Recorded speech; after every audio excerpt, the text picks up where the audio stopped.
program. It's a pleasure to be here. And I just want to say, anybody who's, while the rest of the world is glued to their screens trying to keep up with the elections, if you're sitting here now, you're a holy person and you deserve a lot of props. So whatever, it's a chus to be part of this, and let's get busy, okay? The topic of the shir is called, is heaven a red state or a blue state? And it's a Torah view on politics. I initially wanted to call this shir mixing religion and politics, because that's like the big no-no. People complain that when people are mixing religion and politics, I'm getting notes that there's a problem here with the screen.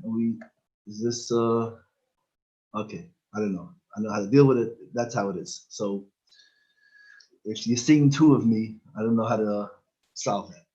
Mixing religion and politics. So people, that's a no-no. And I just wanted to start off saying it's not such a no-no. It's it comes from a mistaken perspective that the purpose of religion is, like there's the world, the real world, and then there's the spiritual world. It's like there's a body and there's a soul. Oh, okay, they tell me everything looks good now. Beautiful. Okay, I'm sorry for technical difficulties getting started. Now we can go. So the idea is as follows, is that what is politics? Isn't politics the debate of how the world should be run, on how to balance personal needs versus communal needs, and the social, how to maximize, how to figure out, is it about the individuals, about the community, how to run the world and how to maximize pleasure and success? In what conception is that not also the goal of religion? I'm sure there are religions whose agenda is, that there are other religions who see religion as being separate from life, ascetic and not involved. Like I was saying, there's a spiritual world and the physical world. But in Judaism, we don't see it like that. We see the Torah. We call it Torah's Chaim. The Torah is a guide for life. That God created the world, that people should have meaning and pleasure and happiness, and the Torah is the guide to how to achieve that.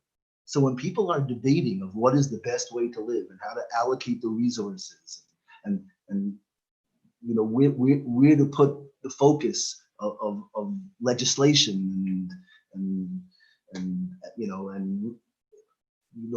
to what point do we have people have personal autonomy? To what degree do they have to forego their personal desires for the community? What to share, what to give, what to keep?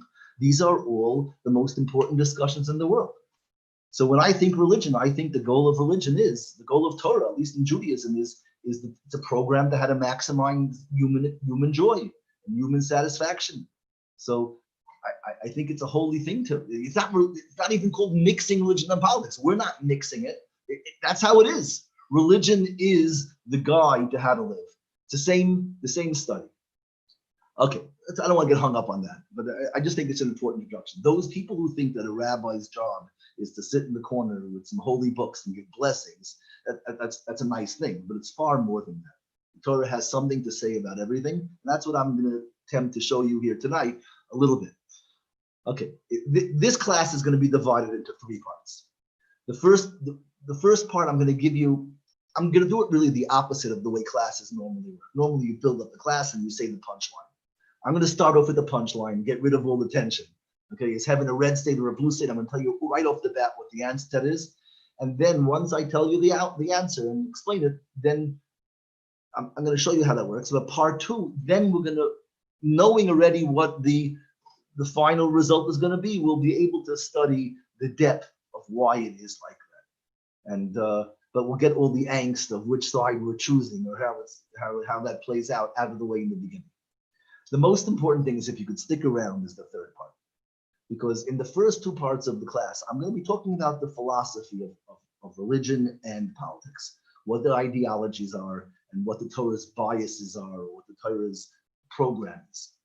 But unfortunately, I don't think what's going on in the world today the political debate in the world today has anything to do with political ideology. There's something far different going on. And in the third part of the year, it's going to be practical. Where exactly the world is today, and how through the lens of Torah, how we understand the political dynamic of the world as it is at this moment, this election, the United States as it is in 2020. Okay, so those are the three parts. I didn't explain really exactly what I'm doing, but there are three parts. If you can stick it out to the end is where I leave. That's really what I wanted to share. I just got to go through the first two stages in order for the third part to make any sense. Okay, so let's start with this.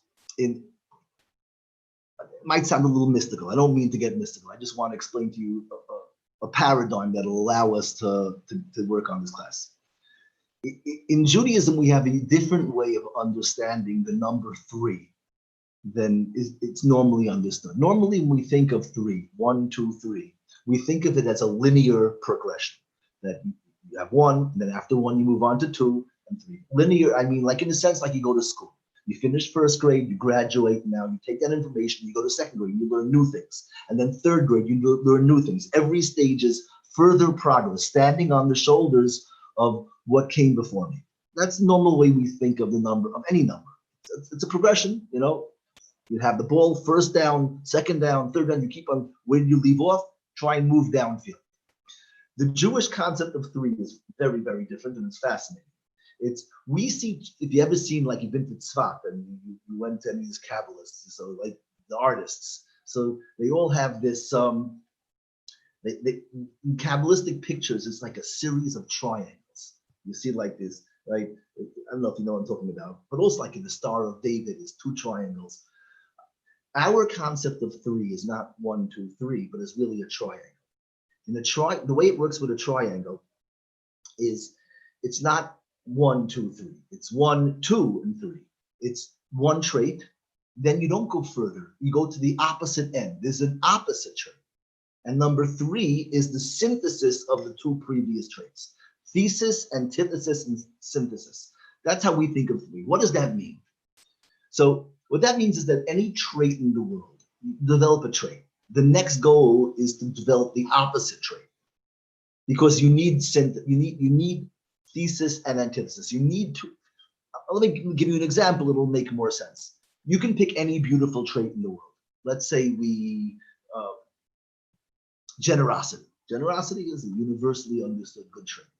But then so is thriftiness, responsibility, to be careful and conservative in how you allocate your resources.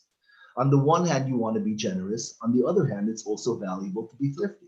The goal, though, is to synthesize those 2 opposite traits in some kind of balanced person who knows when to give and when to hold. But everything's like that. If you talk about being patient, patience is a beautiful trait. But then so is to be zealous, right? To be diligent, alacrity, to be, to be on the move and do things.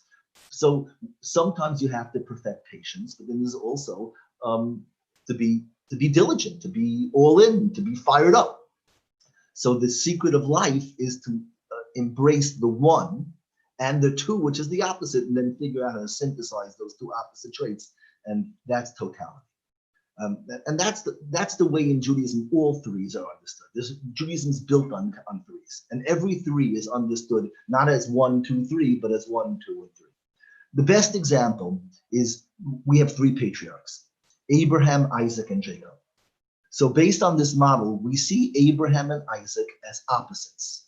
Abraham is the first trait, Abraham. Isaac is the opposite trait, and Jacob is the perfection.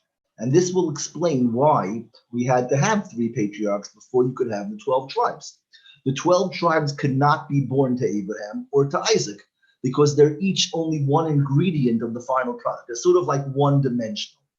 And therefore, they're going to be limited. They'll be really strong version of one trait. Let's say if like you call it, patience. I'm just giving an example. And the other patriarch, Isaac, would be the really strong version of the opposite trait. But for the Jewish people to become a people, you need Jacob. Jacob represents the perfect patriarch, the one who's synthesized both of the. It's not that there's anything wrong with Abraham and Isaac. Those are stages on the way to greatness. Is in self-development, you have to go through this triangle process. So let's start plugging in politics over here. So some people get nervous when you talk about the patriarchs in real terms, but everything I'm going to say is based on sources. I'm not making this kind of stuff up, but if you think what you know, I think it'll resonate with what.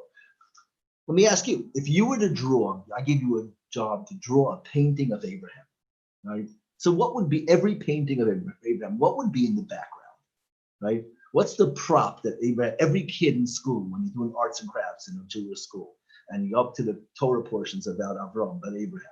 So every kid makes one. What do they make? Abraham is known for his tent that's open with 4 doors, open in every direction. The trait of Avram in the Torah is called chesed, loving kindness. I like to look at Avram as your first liberal. Avram's a liberal. He has homeless shelters and soup kitchens. And what's he doing when he's not doling out food or welcoming guests? In all of his free moments, every other moment in the Torah, he's praying to Hashem to save some evil person, some sinner, right? In the parasha this week, he's arguing with God to save the people of Sodom, no matter how bad they were. Hashem, please don't kill them. Why do you have to kill them?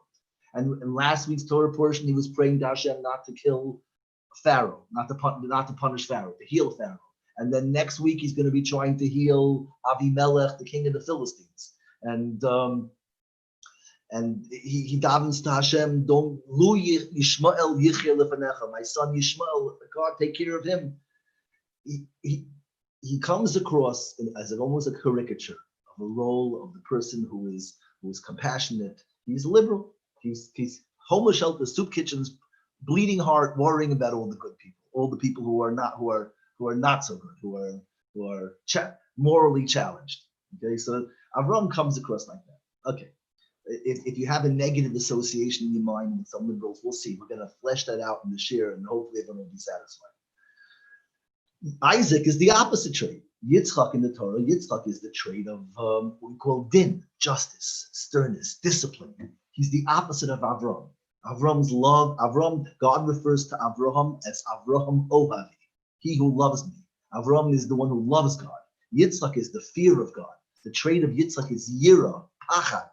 This love and fear. There's Yitzchak, the conservative. He's the first conservative. He's pull yourself up by your bootstraps. No free ride. I know my father was into feeding everyone, taking care of everyone, but that's not the best thing. I'm robbing you of the opportunity to earn it for yourself and to feel satisfied. Avram and Yitzchak are therefore seen as opposites. Maybe I'll spend 1 minute just showing you interesting things. Everyone's name in the Torah is a caricature of their personality. It's Shema Garam, it's called in the Talmud. Their names define them. Isaac's name is laughter. And everyone asks the question, he's the most stern person in the Torah. The adjective associated with him is it's the dread of Isaac. He's Pachad Yitzchak, the fear of, he's scary, he's intimidating, he's the judge, he's law and order. And so why is his name laughter? So this is very deep, but it's powerful. Is that it's exactly that point. Is that laughter is the expression of total guiltlessness. It's not weird that the person who represents justice laughs. He's the only person who can truly laugh. The only person who can truly, freely laugh, that deep belly laugh, to let it all out, is the person who every single thing in his life he earned. There's no free rides. He didn't cheat. He didn't lie. Everything he paid for in full. He earned it. He did it. He can look back at his life without any guilt and any shame. The expression of that is that deep laughter, totally free. The proof of this is that when someone's ashamed or exposed, we do this thing called a sheepish laugh. The way we try and show people that I'm not fazed by what happened, didn't get to me, I'm really good, is we laugh to show, it's sort of the way we communicate that we're unfazed, that we're not ashamed, not embarrassed, because laughter is the expression of guiltlessness. And laughter is the domain of the person who is totally ethical and worked, everything is earned. If you got hands out, so you stole, or you borrowed it, or it's not really yours, then you can truly experience freedom. You live with a certain guilt, a certain risk of being exposed, of the people being aware that you're not really entitled to. So it's not strange that Isaac's name is laughter. Laughter defines him. He's defined as by laughter, his laughter. That's the first. So Abraham, I'm calling Abraham for purposes here the first liberal, and Isaac is the first conservative. And therefore Jacob is the synthesis of the two. And the reason why Avraham couldn't have the 12 tribes of Isaac is because they're one-dimensional. And therefore you'll see each one of them has a child who's not so wonderful. Avraham has Yishmael and Yitzchak has Esau. The reason is because what happens if you raise a child as a liberal without any balance? Everything is kosher, everything is good, everything is wonderful. There's nothing bad. Everything you did, you're a tzaddik, no matter what. If there's total tolerance and total acceptance, then what is the trait of that the child of that chinuch, that education embodies? The Torah refers to Yishmael as Pere Adam, a wild man, a man without discipline, without boundaries, without borders. Because that is the danger, the occupational hazard of tolerance and love and acceptance is that there's no framework, there's no form, there are no boundaries. But the other side is what happens to the child who grows up in a home of total justice. Everything has to be earned. What's the danger of that? Of no free rides. You have to earn it. If you don't earn it, you don't get it. So terrible things come out of that too. There's a reason why perfection has to be balanced. Too much love leads to wildness and licentiousness. The Torah refers to licentiousness as chesed. It's chesed, it's kindness. Why is it kindness? It's too much love leads to certain dangerous places. But too demanding, too rigid, too much justice leads to cruelty, right? If you can't work, then you'll starve. So I can't give it to you if you didn't earn it. The cruelty is what happens when you have too much din. And Esau, the son of Isaac, is seen as the extreme of din. And Ishmael is seen as the extreme of chesed.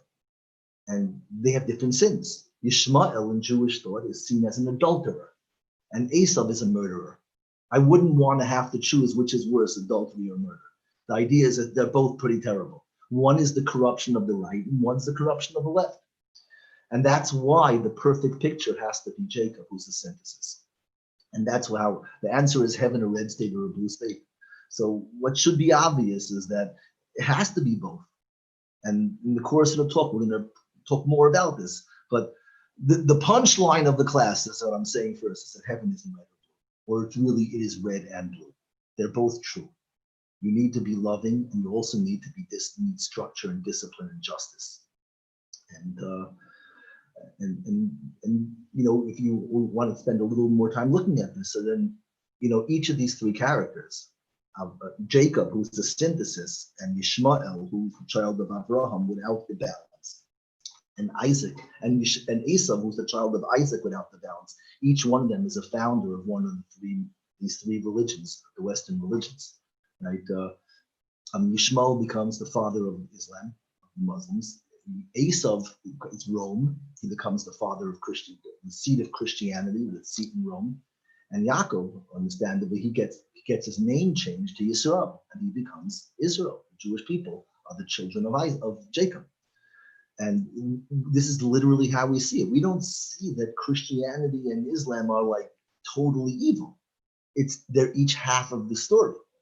Yishmael is Islam, and essentially Judaism is the balance of those two. And you'll see it. I'm not going to spend too much time on it now, but you'll see it in many aspects of Judaism. You'll see, the Christians use a solar calendar, and the Muslims use a lunar calendar. And the Jewish people, Judaism uses an intercalated solar and lunar calendar. We synthesize them. Judaism is the synthesis of the right and left. It's not, I don't want this year to be seen in any way as a condemnation of liberalism or conservatism. I know the world is very polarized and people talk about liberalism. If you're a conservative, like it's the biggest evil. You know, you listen to the talk radio shows and every liberal is a communist. And you listen to left-wing talk radio, to NPR, and every right-winger is a Nazi. It's a world of Nazis and communists. I don't know why people are so shallow that they can't understand that both of these systems hold, ultimate truths. Right? I'll just show you. Here's an exercise the way I do it. I teach college students, and I'll give them, give me a list of all of the liberal and conservative slogans, all their catchwords.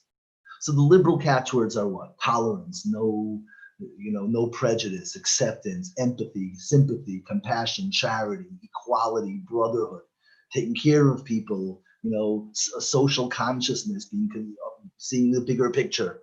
These are, and what are the conservative catchwords? What are the, pull yourself up by your bootstraps, earn your way, pride, hard work, ethics, values, purpose, meaning, loyalty, duty, responsibility. You'd be very hard pressed to find an issue with anything on either of these two lists. The conservative, the beauty of hard work and justice and earning your way and values and ethics and duty is clear. The value of compassion and empathy and caring and equality and forgiveness and acceptance is just as beautiful. It's shocking to me that people think it has to be so binary. Politics. It's a pretty. If this is the only part of the share I would give, I wouldn't give it because I think it's like so obvious. I wouldn't imagine I'm contributing anything to the public discourse. But unfortunately, even this part of the share, which is the small introduction, is contributing a lot because for some reason, no one figured this out. Everyone's sitting there killing each other, not talking to each other. Why do we assume there are only two options? So the first thing to understand, just a recap of this, this is just a triangle. Judaism is built on our version of the number 3, and that's the answer. Liberals and conservatives are opposites, and there's nothing wrong with that. That's the process. Before you can get to synthesis, you have to perfect the thesis and the antithesis. The best way to have a good balance is to have a really, really sharp one trait and a really, really sharp second trait. And then the balance will be, you want a symphony, you have to have really good musicians, and more sharp and precise they are, the better the symphony will sound when you combine them. And we see politics, like everything in Torah, is ultimately the goal is the symphony. The harmonizing of these two opposite sides, Yishmael and Esav and the Jewish people. Okay, there's more to say, but let's leave it. We have a lot to do here. Let me get to part 2 over here. What I want to show you in part 2 is now that we know the punchline, we know that there's two opposite positions, and the goal is to get to the third thing. So now you can't have this conversation until you know that the goal is the synthesis, because then people will fight their sides and you can't get anywhere.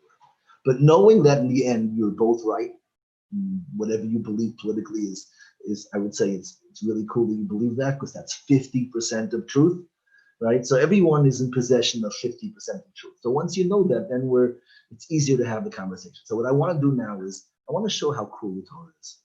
Because I do this talk in colleges, and college students, they have this thought that they understand the whole world. Politics is their field. And the old generation, what do we know? Michelle, and especially religious people, what does the Torah have to say? A 3,000-year-old document have to say about politics. So what I like to show them is like the deepest thought that they have on politics is really the beginning of the discussion in Torah. We build on there in crazy ways. Let me show it to you. So this is part 2. I'm going to show you. Maybe I'll show 6 levels, 7 levels. I don't know how many levels I'm going to get to. I'm going to have a time limit to how much I can spend on this part of the class. But here's what I call levels. You see, talking about politics is a little bit difficult because it's in a 1-hour class because it's not fair to talk about liberals and conservatives or Republicans and Democrats or or capitalists and communists, because they all have different meanings. They're not all the same, right and left. And even in them, there's nuances. There are liberal conservatives, there are liberal Republicans, and there are conservative Democrats. So for simplicity's sake, I think you could have this class in an hour, because we understand there's more nuance. There are rhinos, and Republicans in name only, and there are all these subtle groupings in everything. But in the normal public discourse today, there is an understood implicit meaning in right and left. Not even so much liberal and conservative. For the rest of the talk, I'm going to be talking more about the right and the left. Because I think people intuitively, we all have similar images what is meant by right and left. And I could give a class If that's how I'm going to frame. I'm not talking about communism or capitalism per se, or conservatives and liberals, or Republicans and Democrats. It's right and left, with all the implications that people have come to understand those things to be. So let's call the first level right and left. Then the question is to ask, okay, so what is right? What does it mean? So now you have to start defining. So let's call level 2. I think the best way to define level 2 is that, again, at this stage, it might sound like I'm not being fair. Maybe to many people, these Jews, very sensitive. That you might feel like but I'm favoring one side. In the end, you'll see that it's not like that. But at this stage, I think a fair articulation would be is that some people believe that the focus should be on the community, on the group, on the needs of the larger, the larger picture. And other people believe, no, that we should be focusing on ourselves and individual rights. And that's how I would say is my level 2 of politics. Level 1 is calling it right and left. When you want to give it deeper meaning, so it takes a little time if you're going to work this out with people together. But usually this is where we get to with students, is we'll come to this conclusion that that's what separates right and left. Primarily the understanding of, is it about the community or about the individual? Okay, that's fair. I'm fine with that. It might make, at this point, it might make the liberal conservatives, right, sound a little bit selfish, and the left sounds so moral. And okay, it could be at this stage. But let's get deeper. This is what I mean by levels. After 2 or 3 levels, you'll understand exactly what I'm trying to do here. My question now is, okay, so that's deep. So now we're not just fighting politics. It's a deep thing. Are we fighting about the community or the individual? That's nice. So my question is where does that argument come from? How come half of the world thinks we should focus on the community and the other half on the individual? How did they come to 2 arbitrary positions? How come you feel like this? It must be there's an underlying argument. The next level of depth. What is the underlying argument? Can you figure out what makes one person think we should be focusing on my rights and one is foregoing my rights for the community? So I think level 3 of depth is already a moral argument. The question is, if there's a God who created the world, everything was created with purpose. So then what is holier? What is God's will? That we should focus on unity or individuality? Unity and individuality is a great moral question. And the question is, which one is holier? Because if God created me, then what right do I have to veto him by foregoing part of my personality? Shouldn't my job be to be all that I could be? But on the other hand, God created everyone else also. What right do I have to ignore their needs and to live in my own little place? So the nature of reality dictates a great argument of what comes first, individuality or unity. Both of them are embracing the reality that the world is. Nobody wants to be denying reality. But the reality says that I exist, and the reality says that you exist. So should my life be the embracing of me, and therefore I'll be stepping on your toes? Or should it be embracing the you, and therefore I'll be foregoing myself? There may be far more yous than me. There's only one me, and there's billions of yous. So I'm going to have to forego a lot of myself to dedicate myself to all of everybody else. But even so, it might make sense to do that on some level because you're the maximum benefit for the maximum people. But on the other hand, I am denying something that it was given to me. I was created. What right do I have to deny myself? I'm denying God's plan. So at this point, at level 3, it becomes a holy argument. And because they're both arguing for some moral position. And it comes obvious also why the answer would have to be synthesis and how it could be synthesis, because the answer will end up being that, yes, I exist. And yes, everyone else exists. But you know what? There is no overlap. Nobody is duplicated. Everyone's unique. If everyone's unique, that means that I can totally be me and I'm not stepping on anyone else's toes. Because where I end, you start. I can totally embrace everyone else in the world and embrace myself. That's the nature of the perfection of creation. We're all pieces of God. It's Tselem Elokim, a Chelek Elokah. Everyone is a fragment of the totality of existence. And therefore, my job is to appreciate all these, to experience all this existence, to maximize existence. But the fact that I'm going to maximize my own experience of self is not at all ruining you, because I am separate than you. We're not fighting over the same turf. Okay, let's not get hung up on this, because this is just one stage. So my question now would be, fine, that's deep. Instead of talking about politics, we should be talking about a philosophical argument of unity or individuality. And any group invariably will divide. Half the people think unity is best, pass the ball. Other half would say, no, give it to the guy, let him get better at it. You're going to become a better player. If you're always passing, you'll never become what you can be. The best thing you can do for the team is to perfect yourself. Even if we care about the team needs you to be you. It's a cool argument, but it gets better. The question is again, the fourth level of depth. So why would some people say that unity is better than individuality and somebody else individual? Why would any group divide in half? Maybe more people will say unity and individuality at this point. But why does it divide? What is it that makes one person drawn to one and one to the other? What is the deeper argument at the roots, at the foundation of the argument of unity and individuality? What's the answer? So the answer to that question is also cool. It's a cool argument called justice or kindness. Which one is more godly? Because we use these words like justice or kindness, it's the traits of God. But if you think about them, they're opposites. They can't coexist. What's the definition of justice?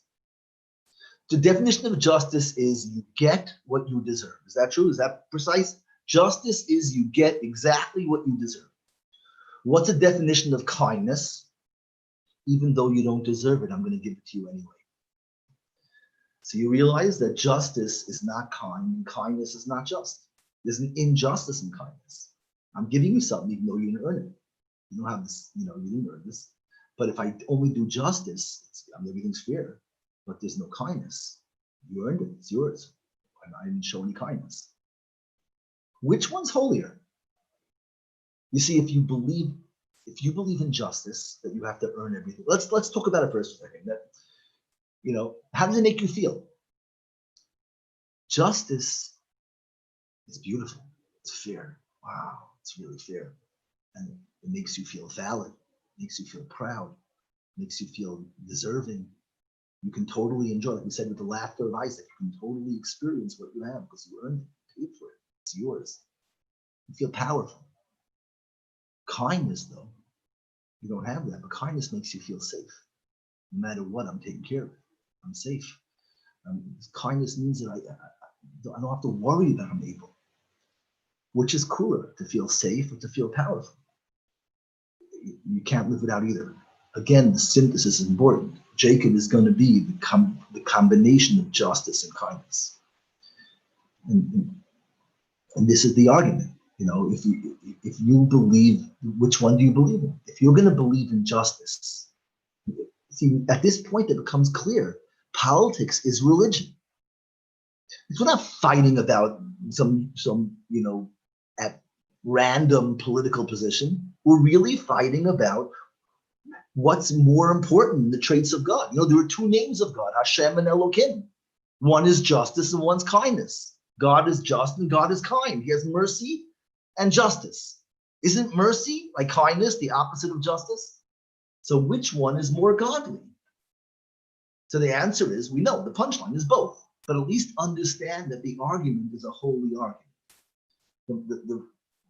The resolution is holier, but the argument is holy. You see, and if you believe that justice is the holiest thing, then justice means I have to earn it. So therefore, I have to focus on myself. I have to be deserving. Justice leads you to a belief in individuality. Individuality will say to focus on the self, and the self will mean you should become a right, or should become a member of the right. But if you believe that kindness is the holiest value, you don't have to earn it, but we're going to give it to you because we're kind, then we realize that then you can focus on the group, and you'll believe that unity is holier than individuality, and then you'll focus on the group, and then you'll become part of the left. So now you know what I'm doing. Let's go one step deeper. What's deeper than justice and kindness? So the answer to that is, again, it's very cool. Why do some people choose justice and some choose kindness? This is even a holier argument. You know what the holy argument is? What's more godly, truth or peace? Because truth and peace are also opposites. I'll show you how that works. Let's say I say you owe me $100, and you say you don't owe me anything. It's not true. So someone sees us fighting and says, you know, the guys have been friends already. It's like 40 minutes already. We've been friends here. Okay? Don't get into a fight. You know, so what do you propose? He goes, why don't you just give me $50 and we'll both call it even. It's not going to be great for either of you, but at least we can go further and go on with life. You know, it's good advice, interesting advice. But you know what the problem with that advice is? It's definitely not true. It might create peace, but you either owe me 100 or 0, right? You don't owe me, right? There was no option that you owe me 50. Peace is coexistence and compromise. Truth is lost in peace. But maybe it's holier than peace, than truth. So the question is which one's holier? Which one represents God more? At this point, people really get divided evenly. There's something unbelievably powerful about truth, and there's something unbelievably powerful about peace. And you'll understand that if you believe this is the depth of the argument. This is why I tell the students, like, no one even thinks about this. We fight about politics like we're know-it-alls. You haven't even scratched the surface. You don't even know what the discussion is. It's not random how you come to your position. The depth of your soul is drawn to kindness or justice or peace or truth. Because if you believe that truth is the ultimate value, then you need justice, because justice is where it's true, it's earned. And if you believe in peace, you believe in truth, you're going to go to justice. In justice, you're going to believe in individuality. Individuality will lead you to self, and self will lead you to the right wing. If you believe in peace, peace will lead you to kindness, and kindness will lead you to unity, and unity will lead you to focusing on the group, and the group will lead you to being left. Can we go deeper? Okay, so I don't want to spend too much time. I'm just going to fast forward through a few more levels because the Torah is bottomless. But why do some people believe that kindness, that truth is holier than peace, and other people peace is holier than truth? Because again, the universe is divided into two opposite parts. We have an intellect and we have emotion, and they're both true. They're both reality. There are two parts to godliness: intellect and emotion, feeling and thought. The perfection of thought is truth, and the perfection of emotion is peace and love and peace. And therefore, it's the heart and the body. And they both exist. You can't deny both. This is why, again, the synthesis. Truth, the real experience of life, better yet, reality. You know what reality is? The combination of truth and peace. Because reality is the combination of emotion and thought. Because emotion exists and thought exists. So therefore, reality has to be both. And okay, and where does that come from? That comes because there's two types of godliness. You know, the reason why there's emotion and intellect is a way to experience it, because God is Echad, Hashem is Echad. I'm not going to explain this enough, but it's a teaser. But Hashem is Echad. We say it in Shema, the most important phrase in Judaism. I mentioned already there are two names of God, Hashem and Elokim, justice and kindness, or peace and truth. But Hashem and Elokim, we say in Shema, Hashem Elokeinu, Hashem Echad. Hashem and Elokim are Echad, are one. Now, what's cool is how are Hashem and Elokeinu Echad. And what's cool is that there are two types of Echad. And that's so counterintuitive. But there are two different versions of unity. God is oneness, but the root of all political argument is that there are two types of oneness. You see, like the color white is oneness. It includes all the colors before division. White is one. And then I can divide light and put it through a prism and have a whole box of crayons. And it's no longer one. But you know what I can do then? I can take all those crayons and make a magnificent masterpiece. And studying the masterpiece, I experienced the harmony of existence. How beautiful. The same thing with music. You can have silence. Then you can have instruments. And then when the conductor walks in and makes music, again, that harmony, that symphony is oneness. So there are two versions of oneness. There's white oneness, and then there's harmony. There's the oneness of all the colors combined. White is just white. We understand that it's one. All the colors aren't expressed. Once you express colors, now you have division. But you don't have to go back to white. You can experience a new version of oneness, which is called harmony. There are two versions of Hashem Echad, and that's unity and harmony. And that is the root of all political arguments. Are we into unity or are we into harmony? They're both, and what do they both share? They're both the experience of God. So Hashem is Echad. Hashem and Elokeinu. Hashem is unity, and Elokeinu is harmony. That's why Elokim is a plural name, right? In Hebrew, you know that a yud and a mem at the end of a word makes it plural. So Elokim is, how can you have a name of God that's plural? Because Elokim means harmony. Harmony is, it's not plural, it's one. But it's a version of oneness that is made out of parts. A symphony, everyone understands a symphony is oneness. Harmony is a synonym of unity. They mean the same thing in some levels, but it's two different ways to get there. Silence is one, and music is one. Light is one, and masterpieces are one, but different ones. And in order to experience God, all of God, you need Hashem and Elohim. The political debate needs the synthesis of Jacob, because Jacob is the one who synthesizes the two opposites. And without that, you're only experiencing part of God. God is the experience of both of those. Okay. It's cool, we can go on forever. It gets deeper even, but let's leave that. Okay, now let's go to the third part of this talk, which is the most important talk. Because everything we did now, to sum it up, it's a nice talk, it's a powerful talk, but it's philosophy. This is basically all we said is that politics is really the pursuit of the nature of God, reality, and there's a holiness to both. And when I meet someone who's politically involved on any side, I pinch him on the cheek and I say, "You're great, you're holy."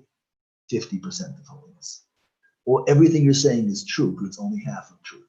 The other side is just as true, and we need to learn to see that beauty. And that's what Judaism tends to do. We're the voice for the synthesis, the voice of Yaakov. That's what Yisrael represents. Unfortunately, the real world is just nothing to do with what's going on today. Everything I said, that heaven is red and blue, it's a synthesis, is true that liberals and conservatives are each half of Judaism. That's a good way to think of it. Half of truth. But there's something else called the counterfeit liberal and the counterfeit conservative. And what's going on in the world today is a war of it's not a war of liberalism. The voices of the world are primarily the fake liberal. And you can't mix it up. I'm going to explain that to you now. Let me first say the counterfeit conservative. It's important to be fair. I'm going to give it a little shorter shrift because I'll explain why. But the conservative claims, according to our 6 levels, 7, 8 levels, whatever it is, claims to be into truth or justice. And he's fighting people because what they're saying is not truth. So what's the counterfeit conservative? He's the guy who claims truth, but he couldn't care less about truth. You know who he is? He's the racist, the bigot. He's not embracing his life or his lifestyle because of truth. He's insecure, and he's threatened by everyone who does something different than him, because you're making him question his ideas. Somebody who truly believes in truth is not going to be threatened by somebody who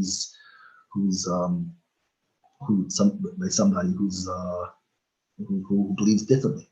You know, the Jews suffered for this for many centuries in the early Christian church.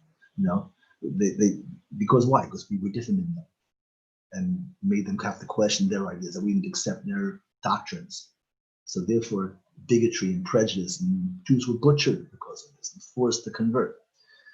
They're not conservatives. That's a fake conservative. It's a counterfeit conservative. They're not driven by justice or truth. They claim justice and truth, but it's just a mask and a spin on their insecurities and their fears. We don't have to speak that much about this because in the recent generations, we've succeeded at marginalizing this. The fake conservative is exposed.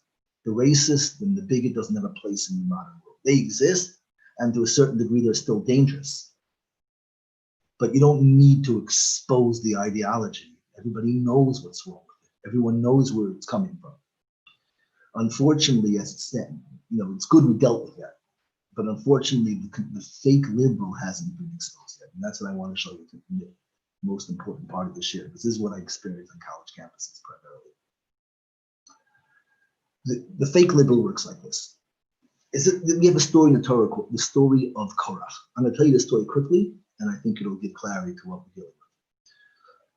Korach leads a rebellion against Moshe in the desert.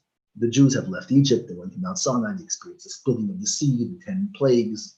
lot of stuff. And Moshe now is appointing Kohanes and Levites to lead the Jews. And Korach comes and he complains to Moshe. He says, "Kol ha'eda kulum kedoshim, madua tisnasu al kal Hashem." The entire assembly, they're all holy. Why are you lofting yourself above the assembly of God? Korach is arguing that why are you appointing Kohanes and Levites? Right? We're all holy. He asks Moshe halacha questions to illustrate his case. He says, if you have a house full of Torah scrolls, does it need to have a mezuzah? It's a metaphor. What's he saying? He's saying, why do we need leadership? We're all holy. Why are you creating a hierarchy and a caste system and ruining the peace and the acceptance and the beauty of our new community? And many people gather around Korach. It's a very appealing argument. And Moshe gets furious. And Moshe says to Hashem, this can't go. This man has to die. And not just die, the ground has to open up and swallow him alive. If he dies any other way, that's not good enough. And that's what happened. The ground opens up, swallows Korach whole, and all of his followers and all the Jewish people are angry at Moshe. Why'd you do that? It's not fair. Why do you have to kill the man of God? There's a few things we need to explain over here. What was Korach's real position? Why did the people gather around him? More importantly, why did Moshe act so drastically? It's the most out of character thing maybe in the whole Torah. Anyone who reads the Torah knows that the Jews mess up a lot. And Moshe is always going to bat for the Jews, begging Hashem to forgive them. God wants to destroy the Jews after the golden calf, and Moshe goes, if that's the case, then erase me from your book. He puts himself in the line time and again for the Jewish people. Except here. Why is this so out of character? Why does Moshe go to war against Korach, that the ground has to open up? The man who always defends the Jews, that nothing should ever negative, the slightest thing happen to them. Here he wants this drastic reaction. And the final question is what it happens exactly like he asked for. That's pretty impressive. You know, Babe Ruth had, I think, 15 home runs in his life. The most famous one, maybe it's a myth, I don't know, but at least in the movie, you know, is the one he points to the crowd. And then he proceeds to hit the ball exactly where he pointed. That he calls it, you know, that shows prowess, skill, ability. This is Moshe's Babe Ruth moment. He says the ground's going to open up, and it opens up. You would think all the people would be chasing, they'd be humbled, and bowing, Moshe, sorry, you're right, all right. But that's not what happens. The people turn against Moshe and go, why you do this? Doesn't make sense. Didn't Moshe just perfectly clarify how right he was? So I want to answer these questions. The first way most people answer these questions is they say Korach, the deep answer, and it's cool. It answers most of the questions. Korach's the first communist.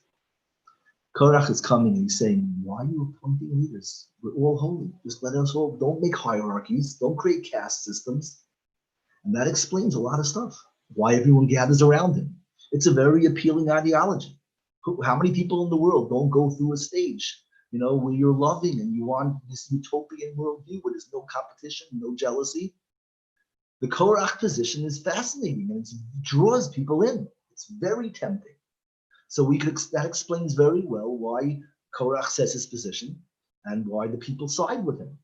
The people, the whole tribe, a lot of the tribe of Reuven, the oldest of the tribes, they all go after Korach. And so why? And if you go a step further, you know, it also explains why the people are angry after Moshe, after he dies. Because even today, what do we say about communism? When we talk about communists, do we say they're evil, Rishonim? What we say is, we talk about them like with this sentimental nostalgia. Oh, it's naive, it doesn't work. You know, it's not practical. It's just a theory. In the real world, it doesn't work. They're naive, they're dreamers. We don't call them evil, terrible, because everyone understands this ideology. And that's the flaw. It just doesn't work, but it's appealing. So that's why the people say, Moshe, why did you kill him? Because he's a dreamer? That's a death sentence? You know, buy him a guitar, let him sit and do kumbayas, and let him, you know, there's a role for people like this in the world. He had to die? Let him become a preschool teacher and tell nice stories and sing songs with the kids. The whole story, almost the whole story makes sense. People are drawn to this utopian idea and they don't understand why you had to be so drastic. But this can't be the explanation because the one question that's not answered is the most important question. So why didn't Moshe get this memo? Why is Moshe so angry? Why doesn't Moshe understand that dreamers shouldn't be put to death? Being naive and hopeful and optimistic is not a reason that the ground should open up and swallow you up. So what did Moshe see here that we don't see? The answer to this is the whole purpose of what I give the whole class just to get to this point. What does all the people gather around, fawning around Korach's beautiful idea of peace? He's the flower child. Kumbaya. And Moshe turns to fire. Loving defender Moshe that goes to war. Why? What did Moshe hear? You have limited words here. One sentence. Can you deduce it? Korach says, Kol ha'ida kulam kadoshim, the entire assembly is holy. Lama tisnasu al kal Hashem. Why have you raised yourself? Madua tisnasu, why have you raised yourself above the assembly of God? So those words, we need to see in those words something different than what we just said. How would the utopian guy say it any differently? Why am I call Korach the model of the fake liberal? And the answer is in one sentence. And today this is so important to people to hear. There's one word. The word is equality. Equality is such an unbelievably beautiful word. And equality is such an ugly, terrible, evil word. Because there are two versions of equality. The liberal is concerned with equality. There are people here and people here. So there's two ways to create equality. One way is to pick up the disadvantage and give them what they need. And the other one is to knock down the people on top. They shouldn't have anything. They both create equality. The guy who picks people up, that's called a liberal. Avraham says equality. Why should someone be lacking? Why should they be hungry? Why should they be barefoot? Why should they have no place to sleep? Let me take care of them. And the Torah's perspective on that guy is, wow, you're so holy. You know how holy? 50% holy. You need the other side also. But you're great. There's nothing wrong with a liberal. You're just half of greatness. That's the Torah perspective. We love liberals. We love conservatives. We don't like when you isolate yourself and you don't embrace the other side. Because that's completion. We don't like 50. 50 is not a passing grade. We demand 100. The liberal wants to pick up the disadvantage, but then there's a fake liberal. The fake liberal uses the same word, equality, but he has no love and no compassion. His goal is to knock down the person on top that he should have nothing. I live on academia talking to students, hearing professors, and you hear a lot of professors. How do you know if they're liberals or they're Korach or counterfeit liberal? Some professors are talking about the starving people in Darfur and they're very holy. And some people are talking about the evil corporations. What bothers you, the people on top or the people on bottom? Why is it that you're going to bat? Why are you on your soapbox? Is it compassion that drives you and you want to pick people up? Because the person who picks people up allows everyone to have joy. The other cure is that no one should have anything. Let me wipe that smile off your face. How does that solve anything? That's the holiest person and the most evil person both use exactly the same word, equality. And only Moshe hears that. Until today, only Moshe hears that. The Torah, you need the Torah's wisdom.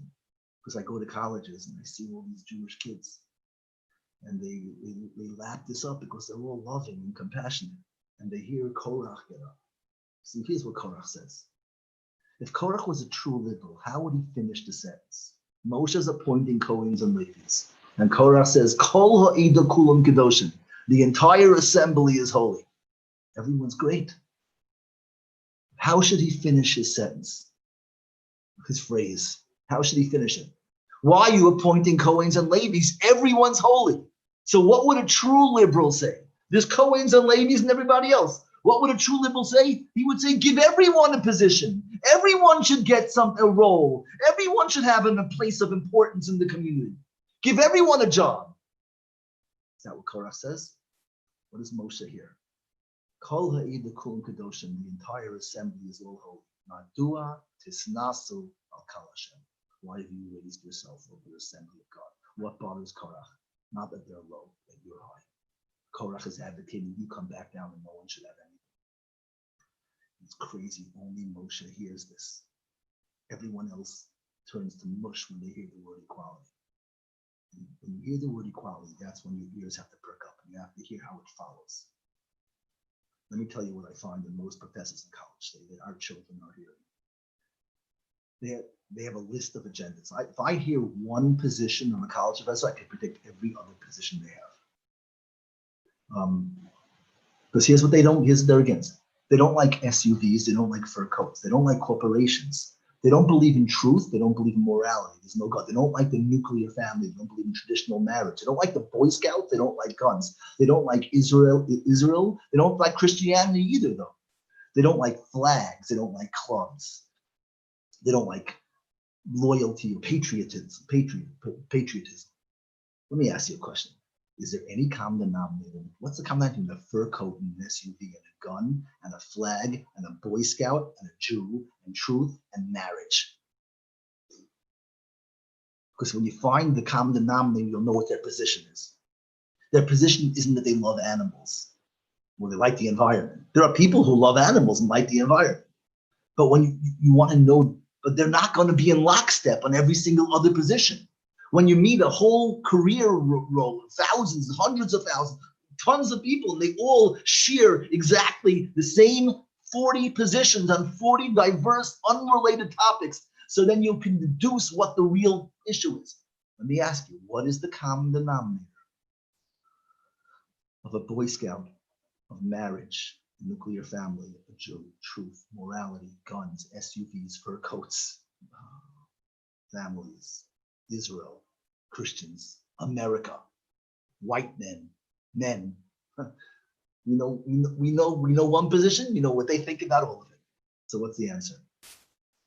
The answer is that every single one of these things is something, a hierarchy. When somebody works at it, he feels proud, and he can look at himself in the mirror and feel like it's valid, good. When somebody doesn't believe that he's going to get to where he had to get, or he made compromises in life, took shortcuts and experienced shame, so you know what he needs to do? He needs to wipe the smile of every single person who feels satisfied. Don't you dare talk about. I'll show you. If there's no truth, then you're never wrong. Great. If there's no God or no morality, I'm never evil. If marriage is not a thing, I'm not single. If money is evil, I'm not poor. What could be wrong with the Boy Scouts? They don't like the kids in the uniforms with their little merit badges and feeling all valid, good. Same thing with a guy with a flag that he's proud of. They hate nationalism. Korach wants everyone to come down and no one should have anything. That's his recipe for the world. Because some people will feel bad and some people will feel good. The Jewish approach is, let's get everyone to feel good. And that's called a liberal. And the guy who masquerades as a liberal is Korach, the fake liberal. He has the same word, equality, but he doesn't want to pick everyone up. He wants no one to have anything. And the Korach's skill is the cackle and the sneer and the eye roll. Can I make fun of everybody who's invested in something? And this is so important because who follows Korach? The people of Reuven. They're not all evil. Reuven is a wonderful tribe. Reuven, look in the Torah, he's called Pachas Time. He's like water, he's sweet and well-intentioned. The problem is he's naive and he's not politically astute. And everything that Reuven tries to do blows up. He wants to save Joseph from the brothers, and it doesn't work. He tries to make peace between his father and his mother and it doesn't work out. He does it wrong. And he tries to save Binyamin in Egypt, and he says the wrong thing. Reuven loses the role to be the leader of the Jewish people. He knows the firstborn because he's such a good guy and so sincere, but he doesn't get how the real world works. And he gets schlepped along. Most of the kids in the world today, we have a generation, not just Jews, all the kids live in colleges, they're liberals, they're the sweetest kids. They mean well, they're not evil. They want to save the world. But they don't realize that Korach fed off these guys and they became pawns in his hands. They don't realize the people they're following are not liberals. They're counterfeit. They just want to wipe the smile off the face of mankind. And, It's not everybody. There are professors in college who are real liberals. You know, a guy who was smart and had every ability in the world and could have made a lot of money and chose to forego his own, personal agenda to teach other people. He's a liberal. He's a holy person. I tell the students, you have professors like that. Those are rare. Just grab them, attach yourself to them. These are role models and people who will help you. But you have to know the difference. Is the person who's teaching you, I'm going to tell you something, for every one of those, there are 99 of the other. And I'm going to be brutal over here. For purposes of fairness, I should spend just as much time on the counterfeit conservative. But I don't have to, because everyone laughs at them. They don't have any power. They're dangerous from their little basements and garages, and you have to watch out for them. But no one takes them seriously. They're not going to turn the world upside down. They're not a threatened ideology. But the today in this, it's not always like this, but in this generation, the Korach, the fake liberal, who's masquerading as a lover, who really is vindictive and mean, that guy, he's in the driver's seat. The whole world worships him. And they're gathering all the Ruvains, all of our kids, all of the kids in the world, and the most well-meaning, loving people, and shepherding them into their army, trying to dismantle everything beautiful in the world. The leaders of Black Lives Matter don't care about Black lives. They want to stick it to the white man. The leading feminists don't care about women. They're in a war against men. The people today, you listen to people talking about the Scandinavian countries, how perfect they are. They're just trying to clobber America. They don't like that you're proud of your country. No one liked the Palestinians. People don't, everyone knows, how do you defend murderers and people who blow up kindergartens? It's not, they don't love the Palestinians. It's a cudgel to wipe the smile off those Jews' faces because they're too proud. And that's all it is. It's a war against feeling good. Because if I feel broken, then everyone has to feel broken. And that's the definition of it. Listen, there are victims. People go through stuff. What point do you become the enemy of goodness? The day that you take your pain and you start to destroy other people. And that's the only person in the world who Moshe felt had to go. Because Korach talks, he has a golden tongue. And all of the Ruvains of the world don't understand how dangerous he is. And he gets them, and they can change the world. These are dreamers. You talk to college kids, they're going with dreams. And then somebody can channel that. Again, liberalism's holy. It's Abraham. I'm not knocking liberalism. I'm knocking the counterfeit. I'm giving you the Torah's skill of how to see the difference. Where does this come from?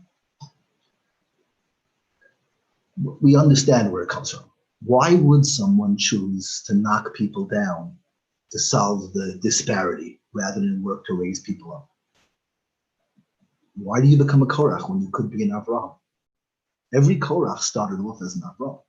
There's no Korach says children. Children see pain and they want to wipe away tears. They want to give hugs. What changes a Korach into an Avraham into a Korach? I'm not telling you this how to rehab a Korach. It's not. Our job is to protect the kids. I'm telling you this is how to identify Korach. It's a separate discussion. But Moshe, it seems like, feels like we can't work on rehab because he's destroying people. And it's also a powerful lesson. There are limits to our liberalism, and that's when someone's destroying people. You have to know. You have to have compassion on. Again, it's a liberal thing on the group over the individual. Okay, but I'm getting off on a tangent. Let me say it like this. By the way, the best example of this, I already addressed this, but is all of a sudden the left loves Islam. They love Islam. Islam doesn't like, LGBTQ. I'm missing a few letters. Islam doesn't doesn't have equality for women. So why are they embracing Islam? The left is because it's a cudgel to beat Christians with. The Christian is the enemy because he's proud of himself and thinks he knows something. The left needs everyone to walk around with that empty feeling of existential emptiness, the shame and insecurity that they feel. And some of these people are the richest people in the world, but they know they didn't earn it. They know that they make compromises and they can't look in the mirror. People who can't look in the mirror either get humble and work on themselves, or they get evil and become Korach and have to knock everybody else down. So I can't look myself in the mirror, and I need to if I walk down the street and I see people living all the dreams I had when I was young and a child, I know these Jewish girls on campus, they come to men, women classes and they decide, wow, the Torah's right. This is what I wanted when I was young. My diary, I wrote about, all these dreams I had. I was going to find someone who was going to honor me and value me and respect me. And here I am in college, who knows what's going on and who I'm hanging with. And they listen to the class and they cry and they say, you know what, I don't want to live a life that I'm embarrassed to read my own diary. I'm going to change. But you know what happens to these girls who are inspired? They go back to their dorm rooms, and often their roommates torture them to death. You're such a prude. You're so shallow. You thought you were sophisticated. Doesn't mean anything. Why you guys go to a convent, become a nun? You thought you were modern. Why are you so old-fashioned? Grow up. So, it doesn't mean anything. Like, why do people do this? Because if I have dreams, and my dreams I don't believe are going to come true because of certain things that I've done that make me feel like I don't deserve them. So it's very, very painful. And I need to hide from my dreams and make up a whole story that I don't care about it. Make fun or laugh at my dreams. And I can do that until I see somebody walking around doing everything I once wanted. And they're a reminder of everything I ever wanted. It causes me to face my own pain. And that's a good thing, because maybe now you'll work to recover your dreams if you feel that pain. But what people usually do is, I have to wipe that smile off their face. I can go back to my numbness and hide from my dreams. And this is what's going on. And this is what we mean today. This is why you'll find the total world an aversion to leftists. It's not about liberalism. Jewish people were built on liberalism. The Torah taught the world all the values of it, all charity and compassion. This is all Torah. It's just you gotta know the difference. Why have you lost it yourself? Moshe, you get back down. No one should have anything. I picture those girls on campus being tortured by roommates, made to feel ashamed of embracing their dreams. Why? They have to be sacrificed at the altar of my need to silence my own dreams. You're standing in the way of my numbness. People feel pain and they want to commit moral, emotional suicide. And you're stopping me by reminding me of what I want to do. So you have to go. You're causing me pain. And that's Korach. There are two traits in the world that work together, like beautifully or okay or ugly, depending on how you combine them. A work ethic and an ego.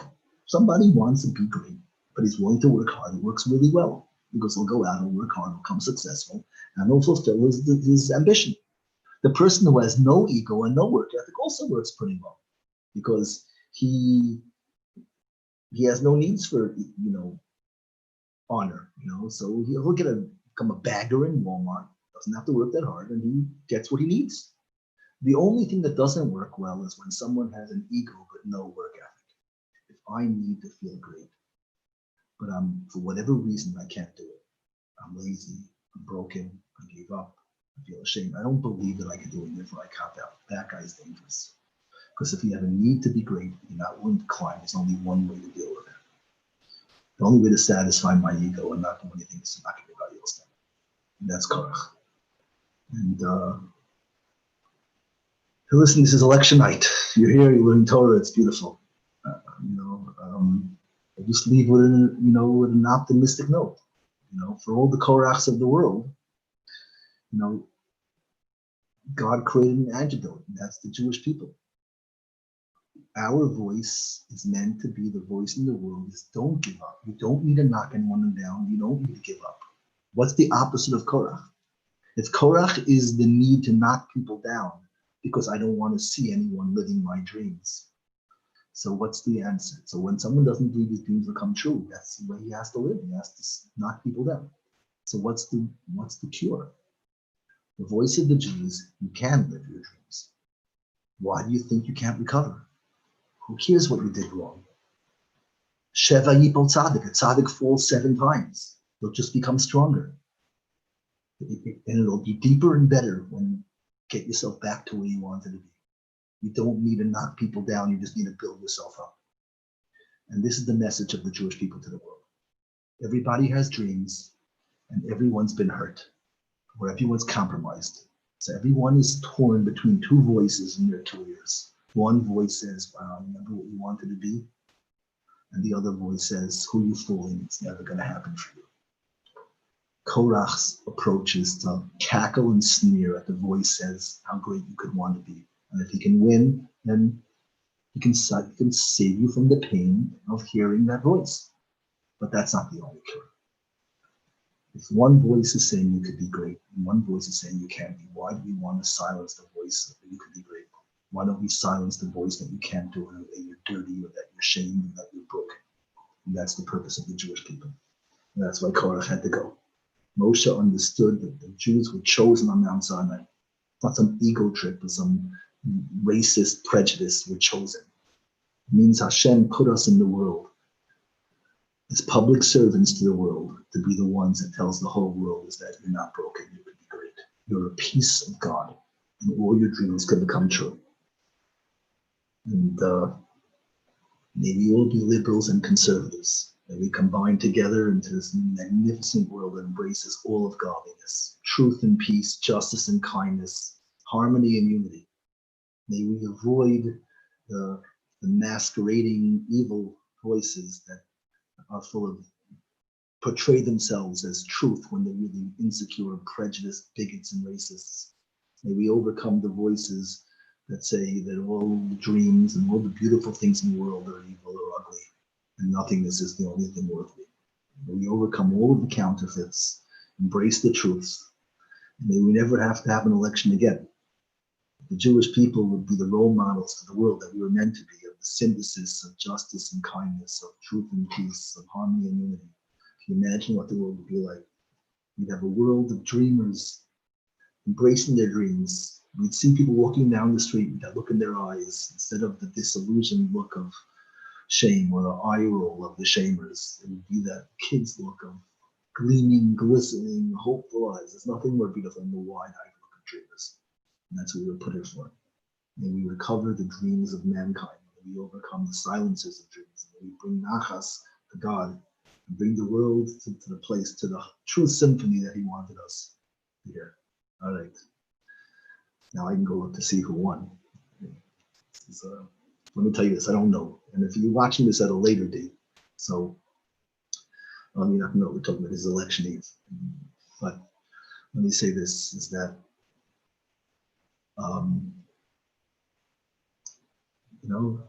Hashem knows what he's doing. We have ideas of how we think he's supposed to play things out, but he's always right. He doesn't explain himself to us as quickly as we'd like. Sometimes, the silencers of values, the people who scoff at all, the left wins, and we feel very deep pain. And that pain propels us to greatness. It makes us feel vulnerable. And sometimes the voice of dreams and values wins, and we have an easy trip.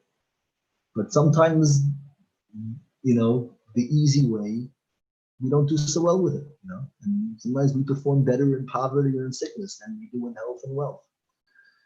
So only Hashem knows how we perform.